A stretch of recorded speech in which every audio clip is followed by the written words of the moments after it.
আপনারা তো জানেন যে এখন ফোর্থ ইয়ারের যুগ চলছে। তো এখন শুধুমাত্র টেকনিক্যাল স্কিল থাকলে হবে না, সেখানে আপনার সফট স্কিল থাকতে হবে, ল্যাঙ্গুয়েজ অ্যান্ড কমিউনিকেশন স্কিল থাকতে হবে, ডিজিটাল স্কিল থাকতে হবে। এগুলো সব কিছু কম্বিনেশন মিলিয়ে ওভারঅল যদি সেই স্কিল ডেভেলপ করতে পারে নিজে, তাহলে আমি মনে করি যে জব মার্কেটে সে কখনো বেকার থাকবে না, কিংবা উদ্যোক্তা হলেও সে সাকসেসফুল উদ্যোক্তা হতে পারবে। আসলে ধৈর্য কম না, এদের আসলে অপশন অনেক বেশি। আমরা যখন তরুণ ছিলাম তখন আমাদের ইন্টারন্যাশনাল মার্কেট বা গ্লোবাল ভিলেজটা আমাদের কাছে ভিজিবল ছিল না। এখন ইন্টারনেটের যুগে ওদের কাছে সারা পৃথিবী ওপেন, যার কারণে টু মেনি অপশন ওরা আসলে লস্ট হয়ে যায়। তো এটার জন্য আমি বলবো যে ফোকাসটা ইম্পর্টেন্ট। যার যেটা স্ট্রেংথ নিয়েই কাজ করা উচিত, স্ট্রেংথটাকে নার্চার করা উচিত, এবং উইকনেসটাকে মানে ওভারকাম করার জন্য যদি মনে করে যে না সেটা আমার ওভারকাম করা দরকার, তাহলে স্কিল ট্রেনিং নিয়ে উইকনেসটা মিনিমাইজ করা দরকার। তবে স্ট্রেংথে মোর ফোকাস করলে আমি মনে করি যে সাকসেসফুল হওয়াটা কঠিন কিছু না।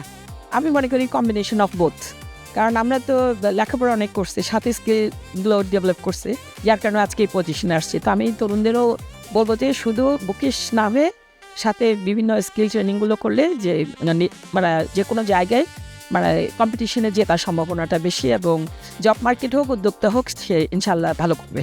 আমি মনে করি বর্তমান যুগে মাল্টিটাস্কাররা এগিয়ে থাকে। আমি আমার নিজের ক্ষেত্রেও দেখছি যে মাল্টিটাস্কার হলে অনেক সুবিধা আছে, অনেক কিছু অনেক ব্রডার ইয়েতে চিন্তা করা যায় আর কি, যে out of the box think করা যায়।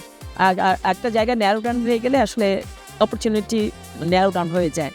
তো যেমন ধরেন মাল্টিটাস্কার, সে যদি একটা ভাষা জানে সেটা তার একটা অপরচুনিটি। তার যদি ডিজিটাল স্কিল থাকে সে কার উপর ডিপেন্ডেন্ট থাকে না, সে ইন্ডিপেন্ডেন্টলি কাজ করতে পারে।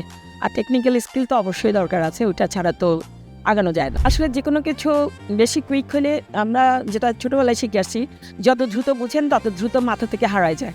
এই জন্য পরিশ্রমের মাধ্যমে যেটা অর্জন হয় সেটা সাস্টেন করে, আর পরিশ্রমের মাধ্যমে অর্জন না করলে আসলে ওটার প্রতি দরদও থাকে না, ওনারশিপ থাকে না, এই জন্যই হারায় যায়। এই জন্য আমি বলবো যে আপনি যেটা করবেন আপনি আগে ফোকাস করেন, আমি কোন দিকে যেতে চাই সেটা আগে নিজেকে প্রশ্ন করেন, নিজের স্ট্রেংথ অ্যান্ড উইকনেসটা অ্যানালাইসিস করেন, করার পর আপনি সেই জায়গাটা আগানোর জন্য চেষ্টা করেন, তাহলে ইনশাল্লাহ আপনি আপনার গোল অ্যাচিভ করতে পারবেন।